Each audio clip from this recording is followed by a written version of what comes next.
If you wake up in the morning and you start having negative thoughts, man, this ain't my day. I woke up on the wrong side of the bed. I'm tripping. I just don't feel myself.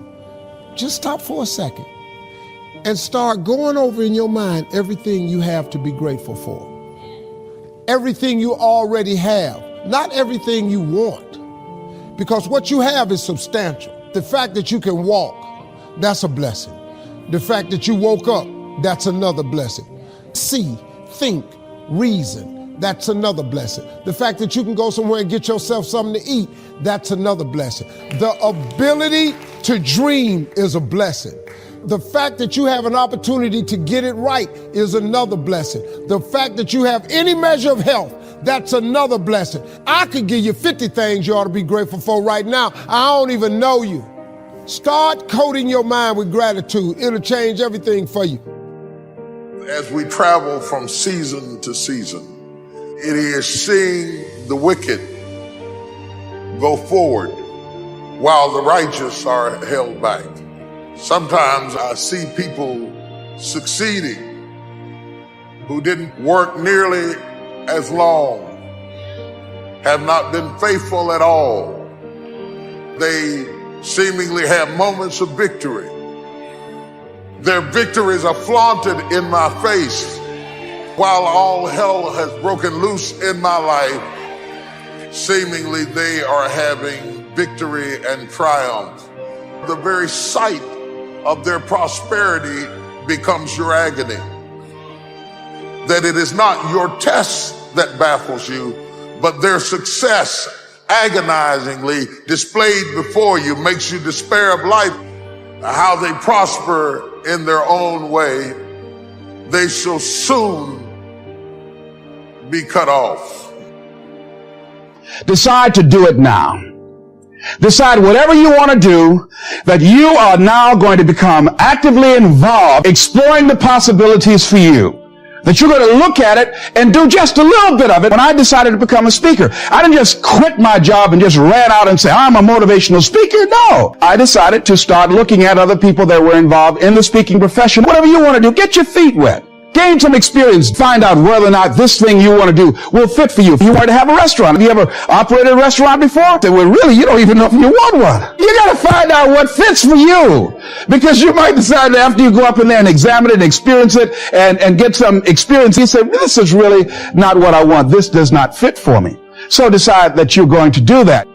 If you're giving space to guilt, you will not have the confidence you need to move forward. That will cause you to fail again. It's a negative cycle. The only way you can break it is to rise up and say, that's it. I am done living in the past, focused on my mistakes, reliving my failures, beating myself up. This is a new day. I'm emptying out all that infection. I'm going to receive God's mercy. You have to do this by faith, because every voice will tell you, you're a hypocrite. God's not going to forgive you. Look what you've done. Doesn't have anything to do with what you have or haven't done. It has to do with what Jesus has already done. But Joel, I made a lot of mistakes. I don't deserve to be blessed. None of us deserve it. This is what mercy is all about. That's why it's called the good news. Your sins have already been forgiven. You don't have to pay God back for your mistakes. The price has already been paid. When you fall down, don't stay down. Get back up again. When the accuser whispers, look at you.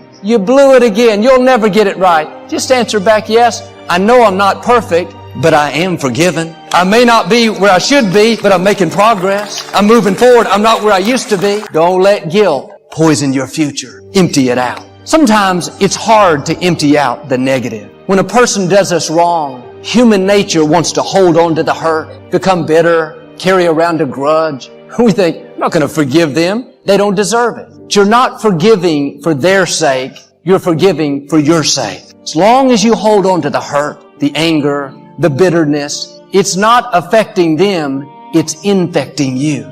Unforgiveness is like a poisonous toxin. It may feel good to hold on to it, but it will contaminate your life. Now, a lot of times the reason we don't forgive is because what the other person does was wrong. They were clearly at fault. But when you forgive, you're not excusing their behavior. You're not lessening the offense. You're simply getting the poison out of you. You have to forgive so you can be free. Quit looking at it like you're doing them a favor. You're doing yourself a favor. See, it takes a lot of emotional energy to hold a grudge, to live with unforgiveness. You wake up, it's always on your mind, thinking about how they did you wrong. You may not realize you are spending emotional energy that you need for your dreams, for your goals, for your children.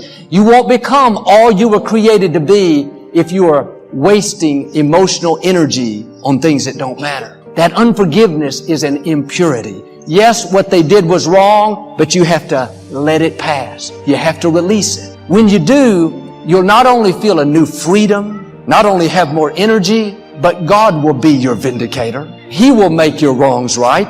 You don't have to pay people back. You're not the judge. God is. Leave it up to Him, and He'll vindicate you better than you could vindicate yourself. This is what a lady did named Mary Johnson. She was a single mother of one son. When he was 20 years old, he was out late one night at a party. This young man came up that he had never met. His name was Oshi. He was 16 years old and had been drinking. There was an altercation.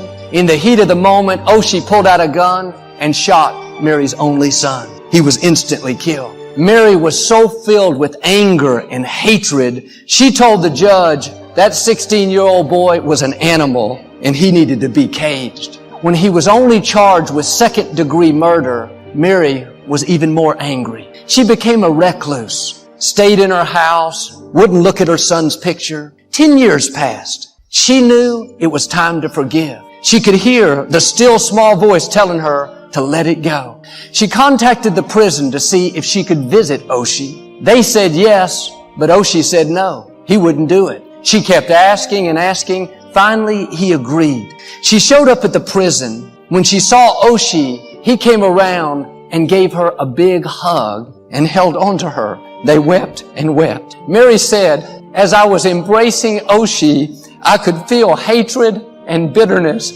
rising up out of me and leaving my body. It was so strong that she fell over. Oshi had to hold her up. That day, Mary not only emptied out the unforgiveness, but she found a new son. 7 years later, Oshi was released on parole, didn't have any place to live. Mary said, you can live next door to me. She calls him her spiritual son. Mary started an organization called From Death to Life to help mothers who have lost children to violence. Now she and Oshi go out and speak at conferences and schools about unforgiveness and overcoming loss. Mary said what really helped her decide to forgive was a poem she heard about two mothers in heaven that had just become friends. One mother asked the other, who is your son? She said, my son is Jesus. I'm Mary. Mary asked, who is your son? She said, my son is Judas. When Mary Johnson heard how in this poem, Mary, the mother of Christ, had befriended the mother of Judas, she knew she had to reach out to that other family.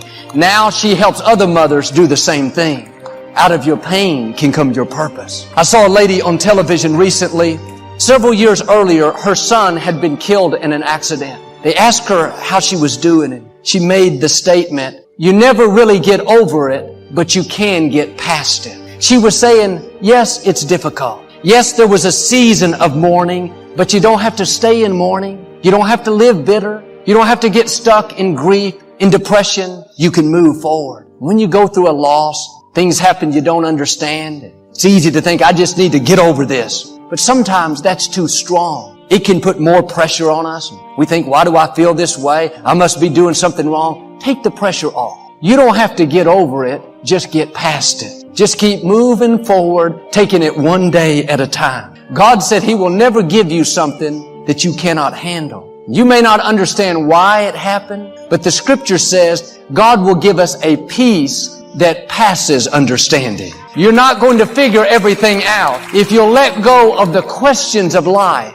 you will have a peace that goes beyond what you can understand. Toward the end of Jesus' life, He'd been betrayed by a disciple, mocked by the soldiers, falsely accused. Now He was hanging on the cross, wearing a crown of thorns, about to breathe His last breath. He did something significant. He could have just died and went on to heaven. That was it. But He said, Father, before I go, I need to take care of one last thing. Forgive them, for they know not what they do. They didn't ask for forgiveness. They didn't deserve it.